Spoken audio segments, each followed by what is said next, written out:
Hey everybody, it's Morgan again. Just coming in to show you a couple of the new features that we've been working on in the last month, and I'll get right to it.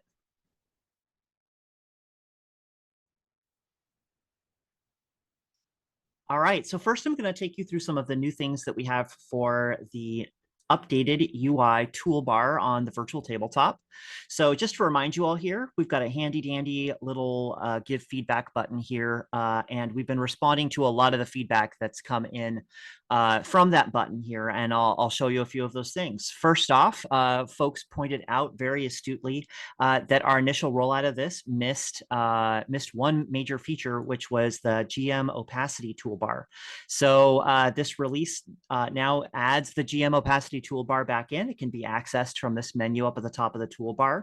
Turn it back up, and we can now tell that Strahd is flying in from behind the players, and they're about to have a really bad time.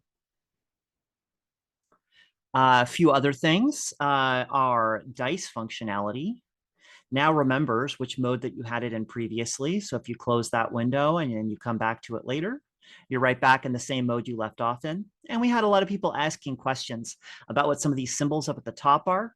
So if you come in here, we now give you a little bit of information about what each of those symbols does and what it means to toggle those on for a roll that you might be making. We also have some things in here to help out players. So let me come back to this game as a player.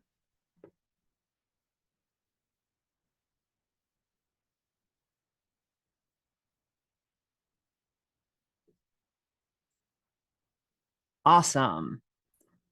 So here's my character here, Brantley Bloodworth, and here's my familiar, Terry, the skeletal bat.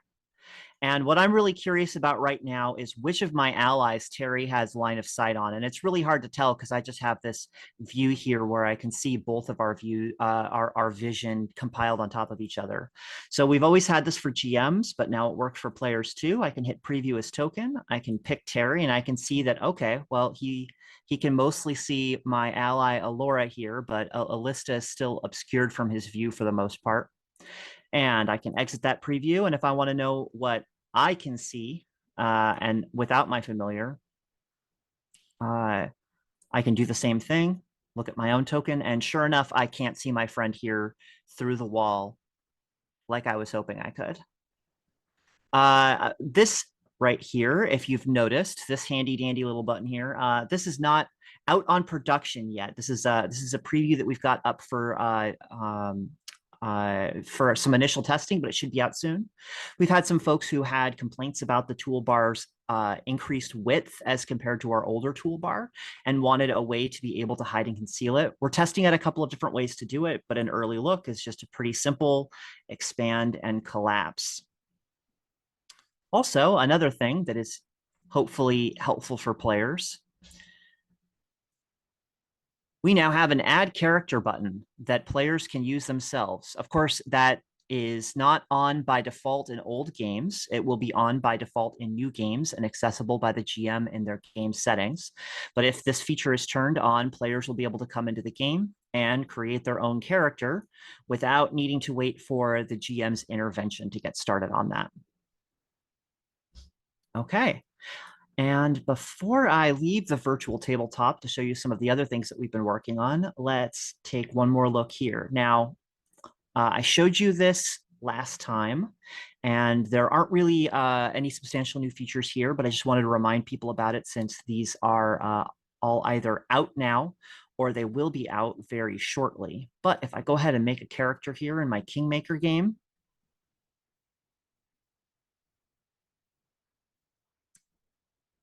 expand that out a little bit, we've been adding some drag and drop character builder features to the Pathfinder 2nd edition sheet. So just as a reminder there, if I decide I want to make an elf, I can drag that over here and up pops a little window to help me get set up with my elf ancestry.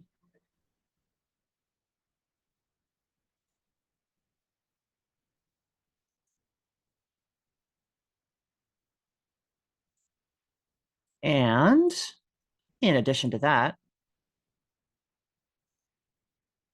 we support backgrounds for the same thing.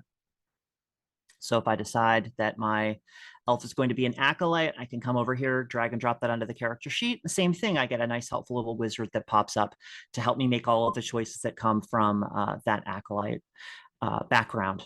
We've got a lot more of this coming. We're still working on continuing to flesh out all of the tools that you need to be able to more quickly and easily build a Pathfinder 2nd edition character inside of Roll20. All right, and now I'm going to move us outside of the VTT. This is the character vault. It is accessed from this tools menu at the top of the screen by picking character vault. And the reason why I'm showing this to you right now, so right now I'm on a free account, and we've got this little notice here about what it means to have limited vault access. So right now it is a subscriber only feature to be able to transfer characters from your character vault into another game. So either you as the person who owns the character or the person who owns the game needs to be a subscriber for that to work. So one thing that we are opening up, so as an example, this is what this looks like right now. If I come over here and pick my really well-named ASDF game, I'm going to get this notice popping up that says this game has limited vault access. I can't export characters to it. I'm showing this to you right now because in the next couple of days, we'll be rolling out a limited amount of free vault transfers just to make that a little bit easier for everyone else. We're not going to be able to open up free vault transfers in an unlimited capacity, but going forward, every game is going to have a couple of slots available that allow for free transfers. Once those get used up, it still becomes a subscriber feature to be able to transfer characters in and out of those games. But we do want some players, to be able to get use out of transferring their characters into games. And why might that be useful for folks? So here is a look at one of our internal test servers here where I have a new button on my character vault screen, create new character. So this is still in testing. We're a little bit of a ways out from being able to get this released to folks, but you'll start hearing us talk more and more about this and start getting this up in front of pro users and others to start getting feedback. But here is creating a character outside of the virtual tabletop.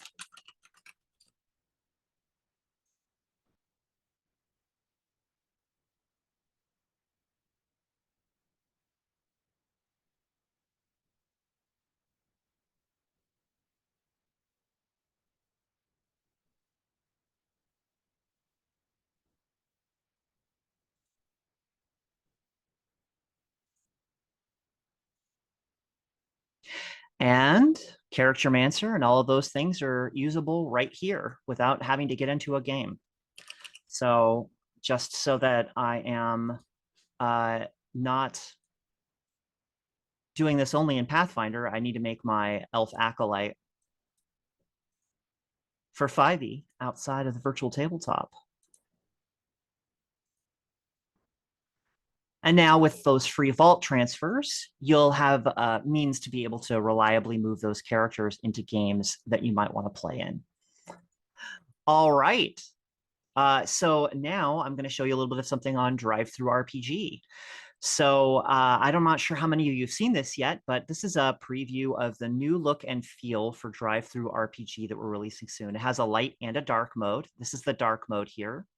And although this preview has been up for a while, that preview could not previously take you all the way through the shopping cart process.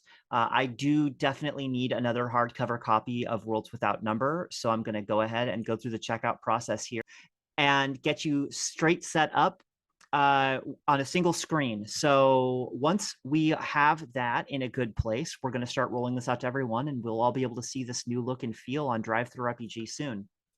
It's actually really great. A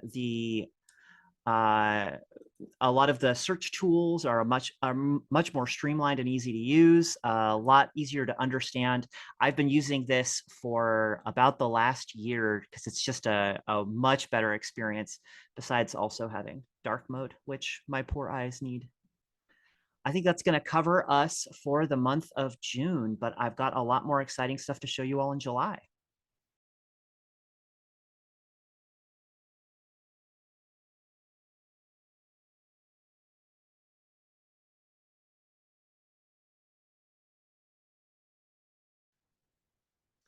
All right, thanks everybody. I'll see you in July, and stay tuned for Clay and Kage, who are going to take you through some of the content releases in June.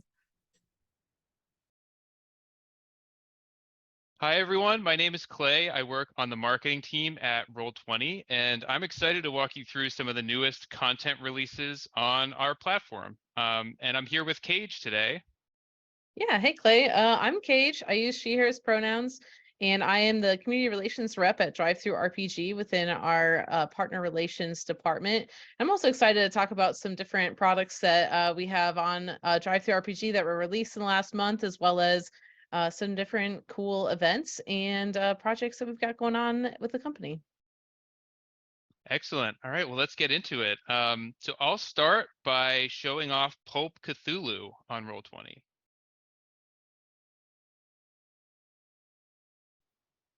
Great. So what you're seeing here is the Pulp Cthulhu product page on Roll20. And Pulp Cthulhu is an action-packed spin on Call of Cthulhu, which is one of the most consistently most popular game systems on Roll20. So this package on Roll20 gives you access to a ton.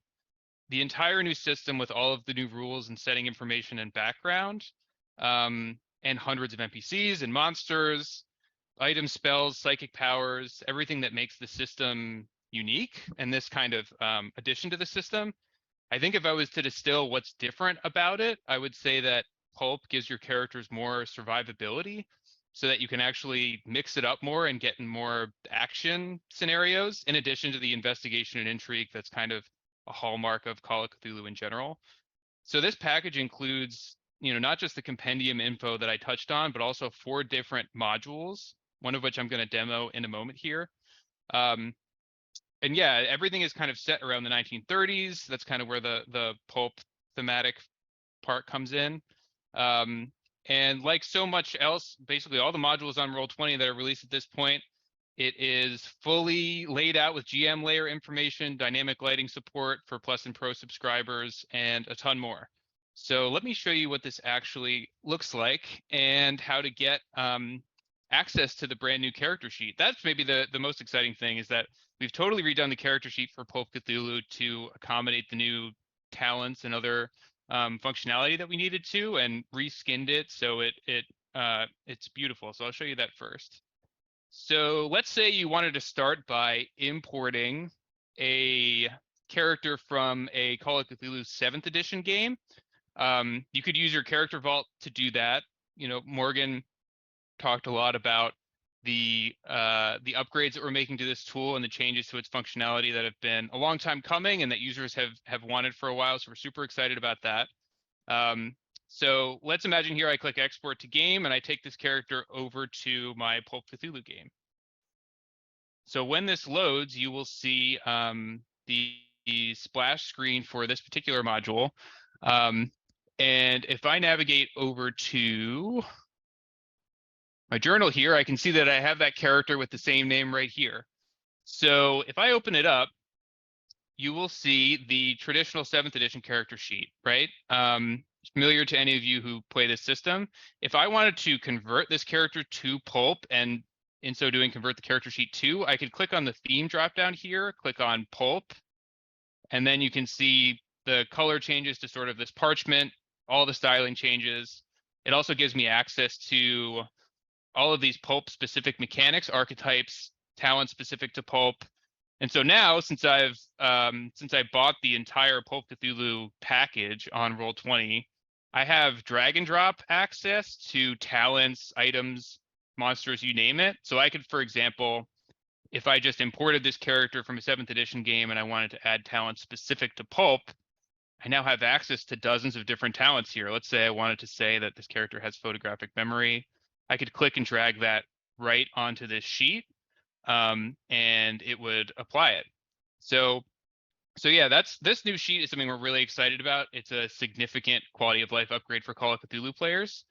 And then if you just kind of flip through, this is just one of the 4 modules that comes with the package. You can see that it's set on a cruise liner. You can see that there's like interiors here where players will navigate. And as I mentioned, if you switch to the dynamic lighting layer, you can see you have access to, we've already laid out the dynamic lighting lines for everything. You can click on a door and open it, which is a relatively recent feature. So it's kind of up to snuff with all of the best conversions that we've done. So we're really excited to get this in players' hands and see what they do with it. So Pulp Cthulhu also comes with a Charactermancer, which is a guided wizard for creating a character instead of going through and manually editing the sheet.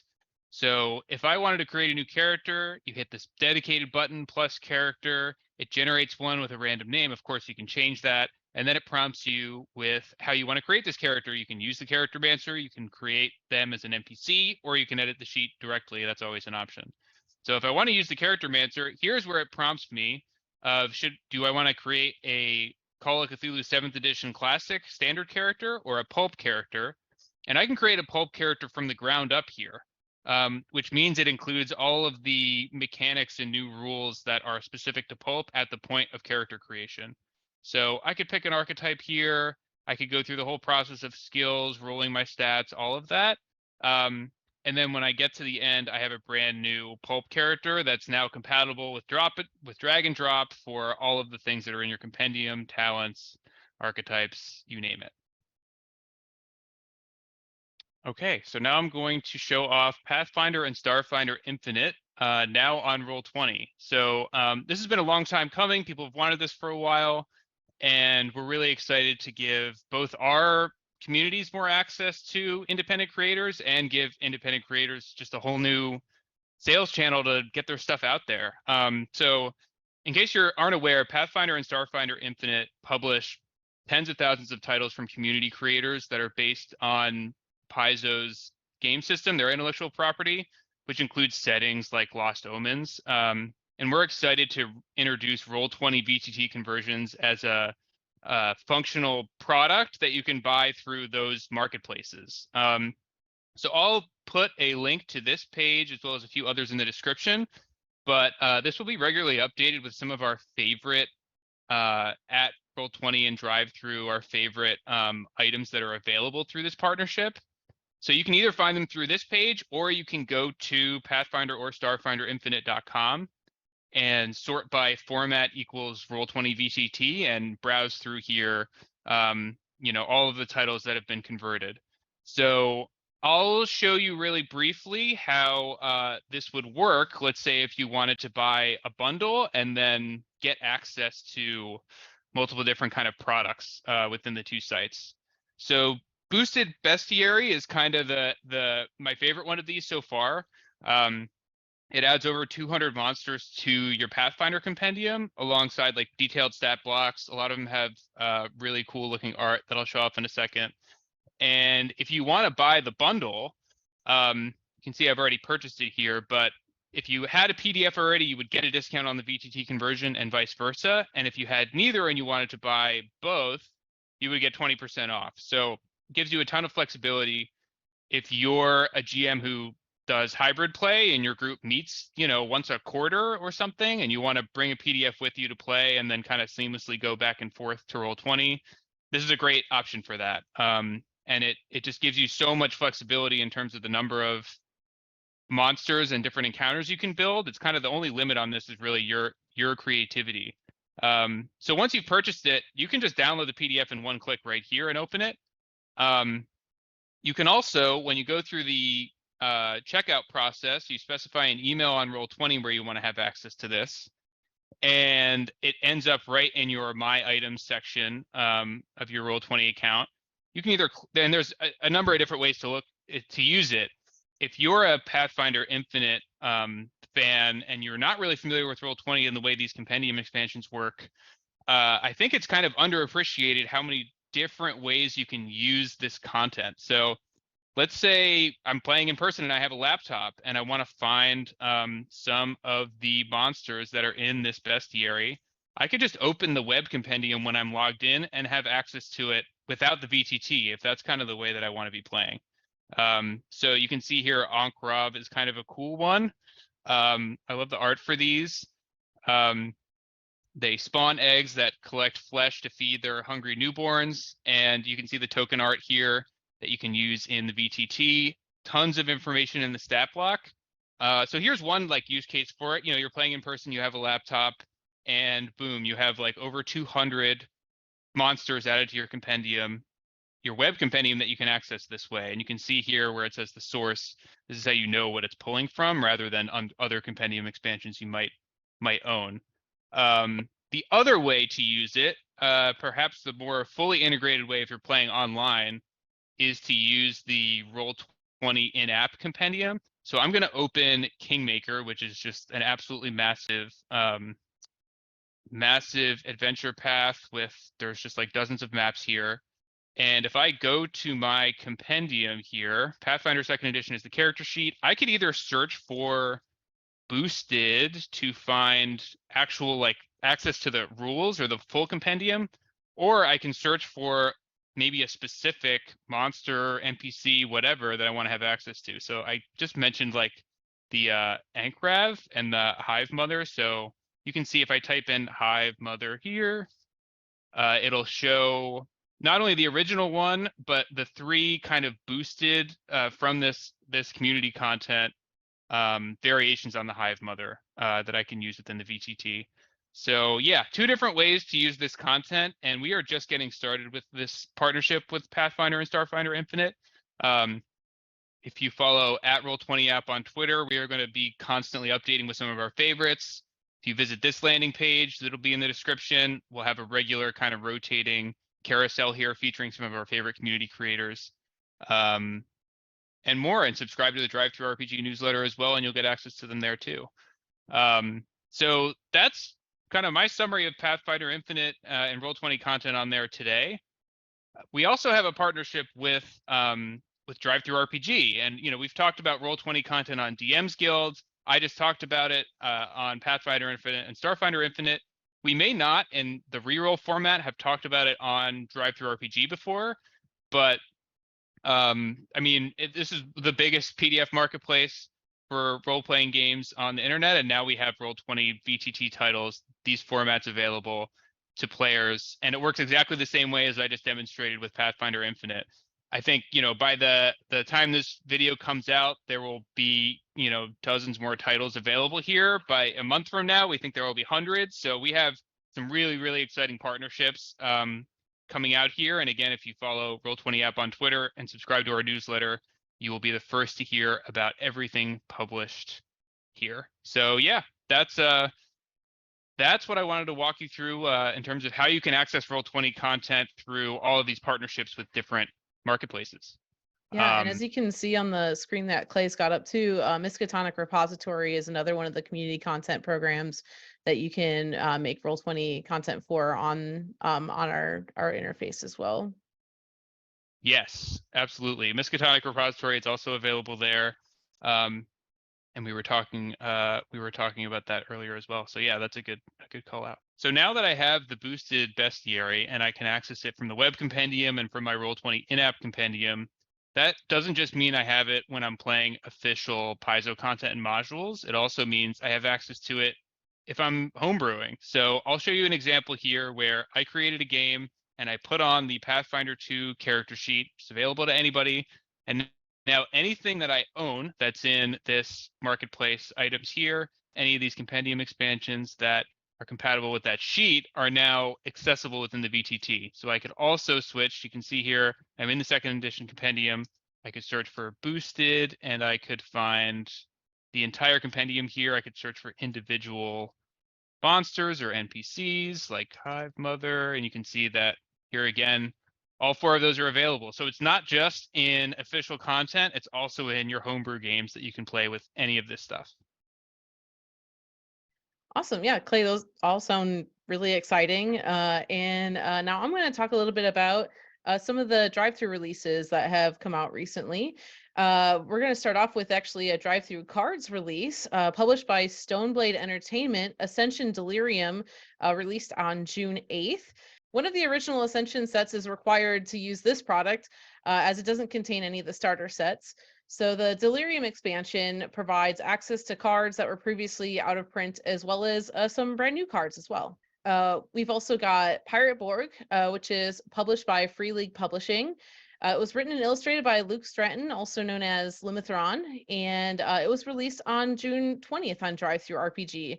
It takes the popular art punk RPG Morkboard, and it hits the high seas with the new rules light TTRPG inspired by history, fantasy, horror, and rum. You can choose one of 8 character classes and board one of the 18 available vessels to explore a number of pirate-themed locations and face over 80 different NPCs and monsters.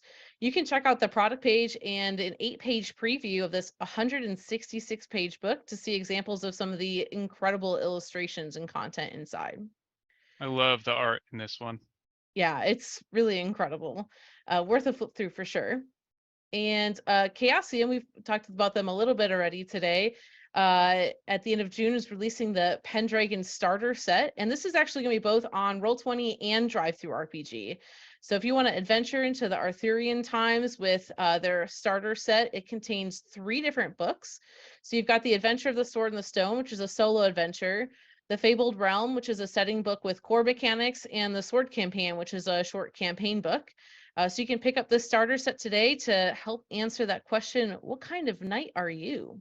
And then, of course, we've also got Old Gods of Appalachia by Montecook Games. The actual game will be releasing in August, but a free preview was published on June 7th this year on DriveThruRPG. As you can read on the product page, it's based on the award-winning and amazingly popular fiction podcast, The Old Gods of Appalachia. Role-playing game is a complete standalone TTRPG powered by the Cypher system. Old Gods' unique take on cosmic horror is personal, intimate, and atmospheric. You can check out the 17-page preview for the full table of contents, character creation information, setting exploration, and examples of some of the different ciphers and creatures provided in the full product. And then, of course, we also want to bring your attention over to the adventures by R. Telsorian for the Witcher universe. They've got a host of Witcher titles for you to use. You can check out a Book of Tales, a Witcher's Journal, and a Tome of Chaos available on DriveThruRPG. This month, we're also working with DriveThruRPG's newest charity, Tabletop Gamers. Now through June 30th, you can enjoy huge savings on top titles like Thirsty Sword Lesbians, Wanderer Home, Blue Rose, and many more through our Gayming with Pride bundles. There are over 20 titles split between 2 different bundles, each priced at $24.99. We're also doing DriveThruRPG's 2nd annual game jam right now called PocketQuest. This is where designers are tasked to create small rules-like games, no more than 20 pages, and it's on the theme of space, not of this world. Customers can expect to be able to pick up dozens of self-contained games that require no additional rules to play starting on July 21st. So be sure to be looking through the DriveThru marketplace for all of those awesome titles. And the Dash is back. For those of you that aren't familiar, Design Dash is a monthly stream with 3 game designers going head to head to create a game in 15 minutes from a surprise prompt that they won't know until it's revealed to them during the recording. Unlike the previous Design Dash, these will be pre-recorded and then aired on Twitch. And while our first series of Design Dash was just for the Dungeon Masters Guild creators, we're also opening it up to all community content programs. The first dash will air in July. And then on DriveThruRPG, also be on the lookout for the Christmas in July sale next month. It's one of our largest site-wide sales of the DriveThru marketplaces. It's going to be huge savings during the Christmas in July, so be sure to pop in for some great discounts. Just follow Cecil to loads of amazing deals. Hi, Cecil. And we can't wait to hear about your next adventure. See you next time on ReRoll. Thanks, everyone.